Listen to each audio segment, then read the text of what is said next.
उसके दोनों तरफ दीवारें खड़ी हुई हैं और दीवारें काफ़ी लंबी है, काफ़ी दूर तक है। और उस दीवार पे किसी एक तरफ की दीवार पे हर एक 5 मीटर की दूरी पे एक एक लाइट लगी हुई है। और उस लाइट को हमें कुछ इस तरह से कंट्रोल करना है कि हम एक लाइट को ऑन करके जैसे ही आगे बढ़े और दूसरे वाली लाइट को ऑन करने का जो स्विच हमारे सामने आए और जैसे ही हम उस स्विच को ऑन करेंगे तो आगे वाली लाइट जलेगी और साथ ही साथ पीछे वाली लाइट ऑफ भी होनी चाहिए। तो कुछ इस तरह का वायरिंग कनेक्शन हम इस वीडियो के अंदर सीखने वाले हैं। और गैस मैं आपको बताना चाहूँगा कि ऐसा ही एक वीडियो मैंने ऑलरेडी किया हुआ है और मेरे चैनल पे पब्लिश भी है वो वीडियो, जिसमें मैंने सेम तरीका बताया हुआ है। लेकिन उसमें फ़र्क क्या है कि मैंने एक 2 वे स्विच की जगह पे 2 2 वे स्विच लगाया हुआ है, जो कि काफ़ी ऐसे लोगों को लगता है कि उनसे वो सेटिस्फाइड नहीं हुए, तब जाके मैं ये वीडियो बना रहा हूँ।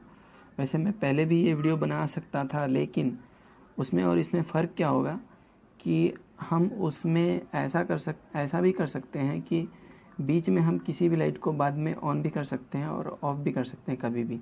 लेकिन इसमें ऐसा बिल्कुल भी नहीं होने वाला। इसमें हम ऑन अगर हम आगे बढ़ते जाएंगे तो पीछे की लाइट ऑफ होते जाएगी और फिर हम पीछे आके अगर चाहें कि 2 लाइट को छोड़कर फिर ज़्यादा पीछे आकर किसी एक लाइट को ऑन कर दें, तो ऐसा बिल्कुल भी इसमें नहीं होने वाला है।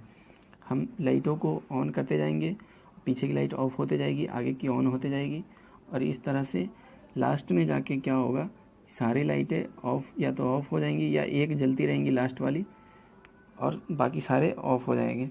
और अगर हम चाहें कि वहाँ से डायरेक्ट 2-4 लाइटों को छोड़कर पीछे आ जाए और पीछे आके एक लाइट को ऑन कर दे, तो ऐसा बिल्कुल भी नहीं होने वाला, जो कि इससे पहले वाले वीडियो में जैसा मैंने बताया है उस वाले वीडियो में ऐसा पॉसिबल था, ऐसा हो सकता था। इसलिए मैंने उसमें 2 2 वे स्विच एक जगह पे लगाने की बात बताई हुई है। तो उम्मीद करता हूँ जिन्होंने भी वो वीडियो देखकर अगर सेटिस्फाइड नहीं हो पाए थे तो उनको ये बात समझ में आ गई होगी कि मैंने उसमें 2 2 वे स्विच क्यों लगाया था। तो चलिए अब हम एक 2 वे स्विच को लगाकर एक जगह पे एक ही 2 वे स्विच को लगाकर किस तरह से हम वायरिंग कनेक्शन करेंगे वो भी सीख लेते हैं।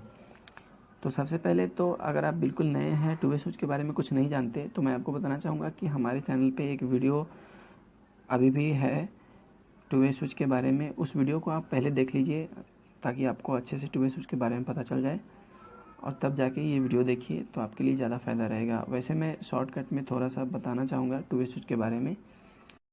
आप जो 2 वे स्विच यहाँ पे देख रहे हैं, नीचे 4 2 वे स्विच आपको दिख रहा होगा और हर एक स्विच में अगर आप गौर से देखें तो हर एक स्विच के अंदर 3 डॉट्स आपको दिखाई दे रहे होंगे, 3 बूंदे हर एक 2 वे स्विच के अंदर आपको दिखाई पड़ रहे होंगे। उन तीनों डॉट्स का मतलब ये है कि हर एक 2 वे स्विच के 3 टर्मिनल होते हैं और हर एक 2 वे स्विच का जो बीच वाला टर्मिनल होता है वो हमेशा किसी न किसी एक टर्मिनल से टच में रहता है, या तो ऊपर वाले टर्मिनल से टच में रहेगा, यानी बीच वाला जो डॉट होता है वो किसी न किसी डॉट से अंदर ही अंदर टच में रहता है, या तो ऊपर वाले डॉट से या फिर नीचे वाले डॉट से। उसमें पत्ती लगी रहती है, ब्लेड लगे रहते हैं, तो उसी के ब्लेड से वो उनमें टच में रहता है ताकि पावर को इधर से उधर कर सके। और जैसे ही हम उसकी स्थिति को चेंज करते हैं, ऑन एंड ऑफ करते हैं, तो वो पावर को इधर से उधर लेके जाता है और एक ही पावर को 2 रास्तों से चलाता है। तो ये होता है 2 वे स्विच का काम। 2 वे का मतलब ही होता है दो रास्ता। तो ये बेसिकली वही काम करता है, एक पावर को 2 रास्तों से चलाने का काम करता है 2 वे स्विच।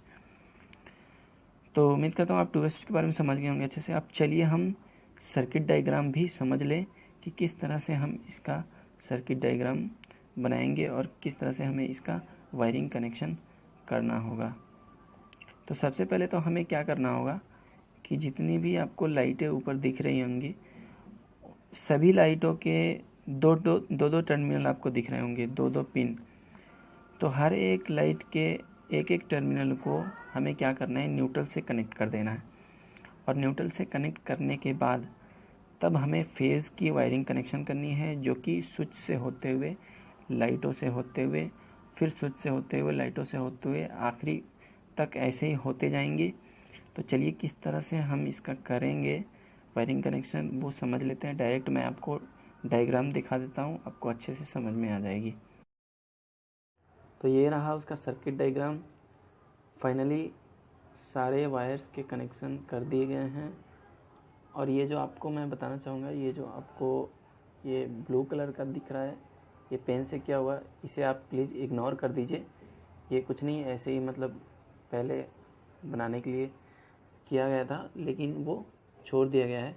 अभी जो आपको कलर में दिख रहा है, बस उसी को आप ध्यान में रख के चलिए कि किस तरह से हम यहाँ पे किया गया है, और उसी तरह से सेम आपको भी करना है। तो सबसे पहले जैसा कि हमने बताया था कि न्यूट्रल को क्या करना है, सभी लाइटों के हर एक टर्मिनल से न्यूट्रल को कनेक्शन देना है। तो आप देख सकते हैं यहाँ पे हर एक लाइट में 2 टर्मिनल होते हैं, दोनों टर्मिनल में से एक एक टर्मिनल को न्यूट्रल से कनेक्शन दे दिया गया है यहाँ पे। अब दूसरे सबसे जो मेन है काम, वो होता है फेज़ का वायरिंग कनेक्शन। फेज़ का वायरिंग कनेक्शन किस तरह से करना है वो ज़रा ध्यान में रखिए। तो सबसे पहला जो स्विच होगा हमारा, जो स्टार्टिंग पॉइंट जहाँ से हम चलेंगे आगे की तरफ, वहाँ पे हमें क्या करना है, फेज़ को 2 वे स्विच के बीच में कनेक्शन देना है। बीच वाले टर्मिनल में 3 टर्मिनल होते हैं, तो बीच वाले टर्मिनल में फेज़ का कनेक्शन देना है। और फिर नीचे वाले टर्मिनल से उठा के इस वाले बीच में, यानी कि दूसरे वाले बीच में, दूसरे स्थान के बीच वाले टर्मिनल में देना है। और ऊपर वाले टर्मिनल से हमें पहली वाली लाइट की कनेक्शन दे देनी है, यहाँ पे देख सकते हैं आप। और फिर उसके बाद सेम उसी प्रकार चलते चले जाएंगी। फिर नीचे वाले टर्मिनल से, जैसा कि यहाँ से हमने उठाया था, सेम उसी तरह से यहाँ भी नीचे वाले टर्मिनल से दूसरे वाले 2 वे स्विच के बीच वाले टर्मिनल में, और ऊपर वाले टर्मिनल को लाइट में कनेक्शन देनी है। फिर यहाँ से नीचे से बीच में, ऊपर की लाइट में, फिर यहाँ से नीचे से बीच में और ऊपर की लाइट में। तो कुछ इस तरह से हमें वायरिंग कनेक्शन करना है। उम्मीद करता हूँ आप समझ गए होंगे कि किस तरह से हमें ऐसी इस प्रकार की वायरिंग कनेक्शन करनी है कि हम एक लाइट को ऑन करें। अब जैसे ही हमें इसको ऑन करेंगे, जैसे ही हम ये वाली ऑन होगी, और यहाँ पे जैसे ही हम पहुँच के इसको ऑन करेंगे तो ये वाली ऑफ़ हो जाएगी और ये वाली ऑन हो जाएगी। और फिर जैसे यहाँ पहुँचेंगे, इसको ऑन करेंगे तो ये वाली ऑफ़ हो जाएगी और ये वाली ऑन हो जाएगी। तो कुछ इस तरह से ऐसे ये काम करने वाला है। उम्मीद करता हूँ आपको सब कुछ अच्छे से समझ में आ गया होगा। अगर आपको ये वीडियो पसंद आया तो प्लीज़ इस वीडियो को लाइक कीजिए, और अगर अभी तक आपने हमारे चैनल को सब्सक्राइब नहीं किया है तो प्लीज़ प्लीज़ प्लीज़ हमारे चैनल को सब्सक्राइब कर लीजिए। इससे इलेक्ट्रोटेक्निक को सपोर्ट मिलेगा, और आप लोग जितना ही सपोर्ट करेंगे उतना ही हम सब मिलकर आगे बढ़ेंगे। और इस वीडियो को जितना से जितना हो सके शेयर कीजिए। इस वीडियो को देखने के लिए आपका बहुत बहुत धन्यवाद।